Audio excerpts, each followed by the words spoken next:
Hello and welcome to the episode. Today you join me on a Kawasaki Versys 650. First time I've ever rode one of these.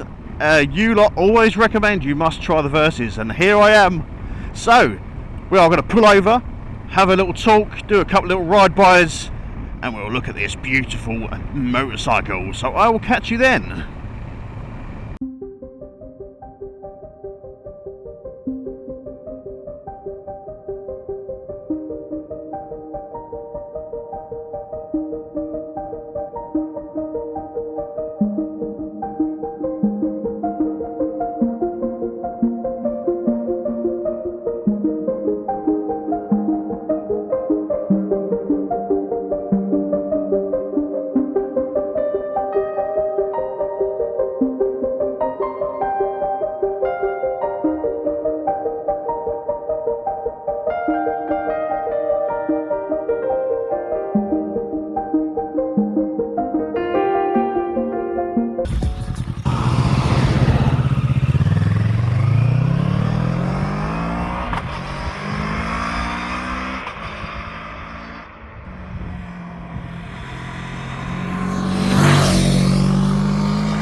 Right, there we have it, the Kawasaki Versys 650.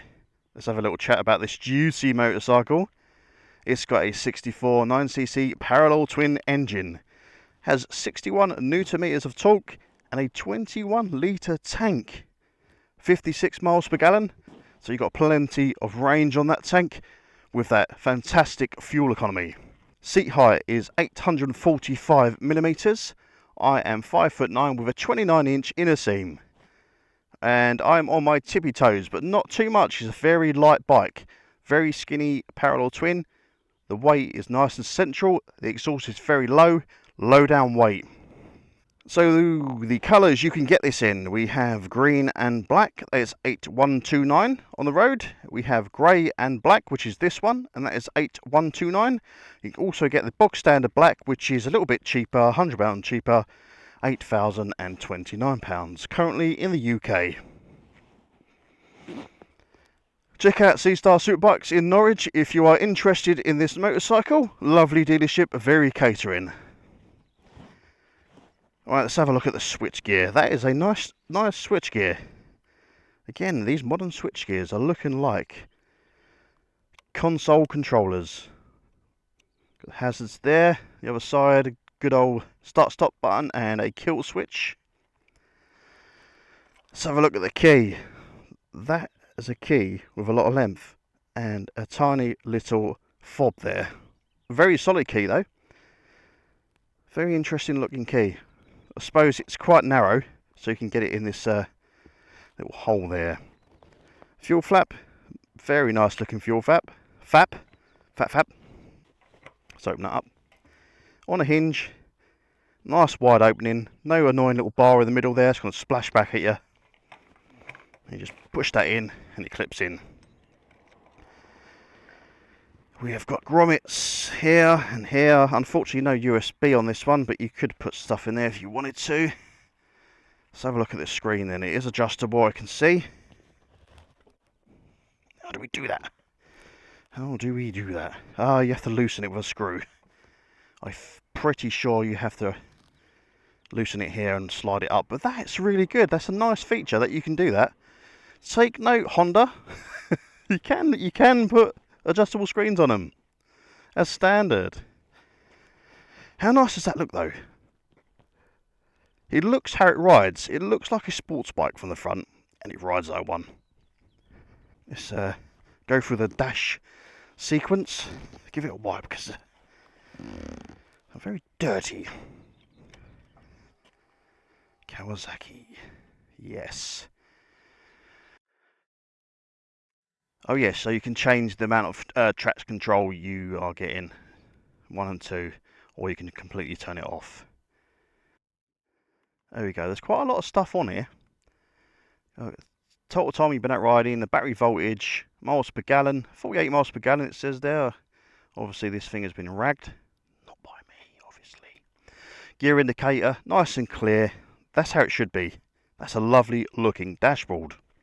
Let's see what the headlights look like. We might have to start it up for this. So we have LEDs all round.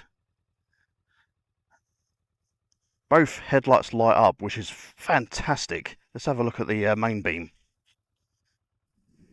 Yep, both of them light up as well. Very cool. LED indicators. We have LED tail light, LED indicators. That's quite nice. It's like a smoked tail light. Is that nice and bright? Let's have a look. Oh, that's not working. Oh, that's it. Couldn't really reach that. What sort of tyres are we getting on here then? What we got? Dunlop Sportmax. They're more like a 90% road and a little bit of probably gravel, I'd say. There's Jody on the Z650. Review of that coming soon. Twin disc on the front. Upside down forks. Lovely swing arm. How bikes should be. Nice chunky piece of metal. Single disc on the back, obviously. Plenty of stopping power, ABS, front and rear. Oh, this is cool. We have adjustable preload. Easy as that. That's how it should be. That's cool. That's a nice feature, that. Nothing worse than getting the spanners out and bashing your knuckles when you're on a long trip. Right, let's have a little look under the seat. Can we get the seat up? Yep. Let's have a look. Full one-piece seat. Nice big old battery. I've got the rear brake fluid reservoir there. Oh, that's a cute little toolkit. Fuse in there. Quite a lot of room. Little ECU. Right, so we've gone through the specs. Let's have another little ride. Do a couple of ride bys. And see what I look like on it. So I'll catch you then. Right, so this is me getting on the bike. 5'9", 29-inch leg. Nice and comfortable. I can't flat foot it. Just tippy toes, which is, it's not a heavy bike, it's not intimidating. The seat to peg distance is quite short, so it feels quite sporty. So if you're a taller person, you might find it a bit cramped. But I find it perfect. Yeah, so that's what I look like on the bike. We'll catch you in a bit. Right, so we've had a look at this lovely motorcycle. So now I'm going to talk about how I feel on the bike, what it feels like to ride, the power of it, and all sorts of juicy stuff. So far, I am quite pleasantly surprised. I was put off with these because of the seat height, 845mm. It wasn't until I tried the Transalp, which I've got a video on, mind. It was 850. I sat on it in the showroom and then I could stand on it comfortably. Give it, yes, I was on my tiptoes, but it wasn't that intimidating. So I saw this 845, why not give it a go? So here we are. And you know what? I'm quite pleasantly surprised. It handles like a sports bike, not gonna lie. Dash is fantastic. I love that dash. I think of all the bikes I've ridden, this is up there. That dashboard. It's very clear. It's a nice looking layout.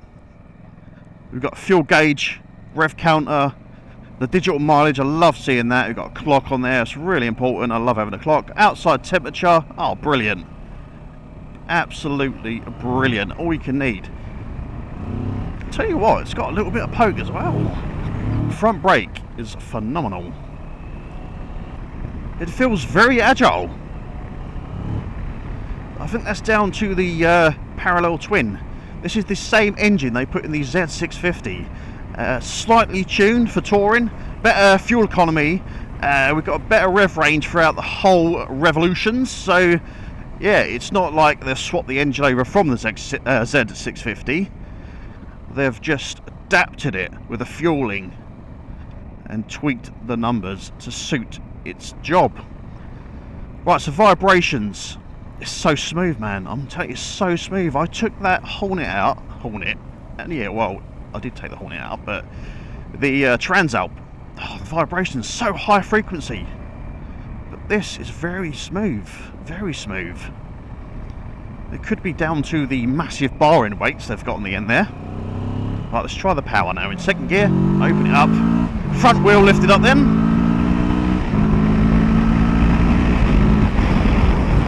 Wow, that sounds pretty good. This is a nice bike. What have I been missing? I actually prefer riding this to the NC. I'm so sorry I said that. I am an NC fanboy. Why do I prefer it? It feels like a sports bike. It's fast. It sounds nice. It's smooth. Woohoo! It makes race bike noises. Yes. Right, so we've got to do a little start. See how quick we get up to speed.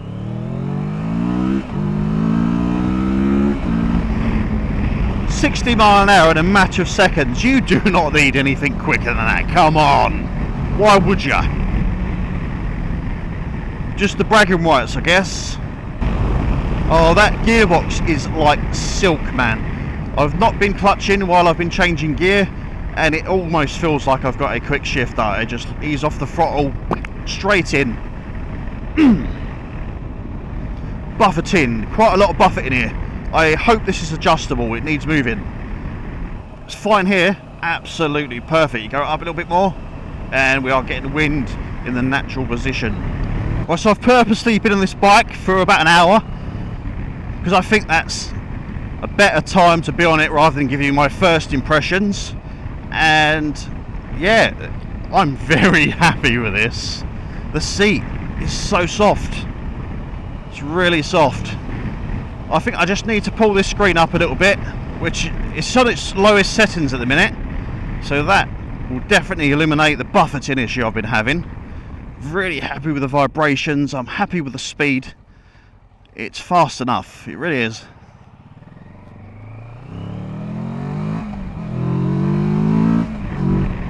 Sounds really cool. I like the idea of having the catalytic converter and the exhaust underneath. That really does make this bike so agile. And coupled with the skinny parallel twin 650, just makes it a really nice and nimble, easy to manage bike. I think Kawasaki are onto a winner with this. They really are. They've done extremely well. I've got no issues at all. It is priced very similar to the Transalp. Transalp's a bit more. I'll be honest with you, this bike's a better bike than the Transalp. NC 750X, this is a very similar price. I think this is almost on par, to be honest. You get more, man, with this, so much more. Yes, you don't get a frunk, but you got a digital screen. You got a nice swing arm. The fuel economy, it's got a bigger tank than the NC. So although the NC is fantastic on fuel, this has got a 21 litre tank for a 650. You can tour on this. Oh, I'm loving it. I am loving it. And it does put a grin on my face. It really does. And that's without a quick shifter. The only reason I like the Transalp so much is because it had a quick shifter. I can really see myself buying one of these. It does it all, doesn't it? Very similar to the NC. I love the NC. I had that for like 18 months. Fantastic bike. This is something different. It's got a bit more wow factor. It really has. Very smooth. The suspension is not harsh. It actually has adjustable front suspension, front forks. You can adjust the damping on that. Rear preload, that is a massive win. You can adjust that preload without even getting your spanners out. You can literally pull over to a petrol garage. If you want to get a passenger on the back, you can just twist the preload. That is how it should be. That it really is. I keep going on about this bike. I haven't got nothing bad to say about it. You know that I'm honest, and I will tell you if I have a problem. I won't lie to you. I really won't. I'm not paid to do these videos. I just get on the bike and I'll just tell you how it makes me feel, and I'm just honest with you. We've got adjustable pan for the clutch lever, adjustable pan for the brake lever, adjustable screen, like I said. Rider modes, win, win, win, win, win, win. There's all wins. It's all wins. This as well. Put your sat nav on it. It comes with this. Stick your sat nav on it. Stick your phone on it. Get one of them shod locks. Stick your phone on that. I'm trying so hard to pick a bad point on this motorbike. Let's see what the throttle response is like whilst doing 30. Little bit on off, but nothing like the Transalp. It is pretty smooth. Let's knock it in seconds so we've got more revs going on, where you'd expect it to be a bit more snatchy. It's alright, you don't have to finesse the throttle. I found myself finessing the throttle on the Transalp and the Hornet 750, which does give you a bit of fatigue in your hand. Aha, I found a negative. I found a negative. We don't have cruise control. Why hasn't this bike got cruise control? It's got everything else. They made a bike that you could go around the world on, but we don't have cruise control. Missing out. So that's the downside of this bike. One negative I've found whilst riding it for a couple of hours now, actually, is no cruise control. Right, I think I've waffled on a lot about this bike, and this is a win for me. Thumbs up. Recap of the review. Fantastic. Go out and try one, honestly. If you're a bit taller and you have long legs, you might find it a bit cramped. It does give you a bit of a sporty feel, which I think adds to the fun. The knees at more of a acute angle rather than more uprighty sort of feeling, but it does give you that sporty feel. More of a sporty back end, I'd say. Yes, so thank you for tuning in for this review. I've got plenty of other reviews. Please check them out. If you want to recommend me trying a bike and you want to hear my opinion, please comment below and I'll do the best I can to get on that bike. We have a Z650 review coming soon, so subscribe for that. Thank you so much for tuning in. Until then, I've been Nick, and I'll catch you on the next episode. Ride safe.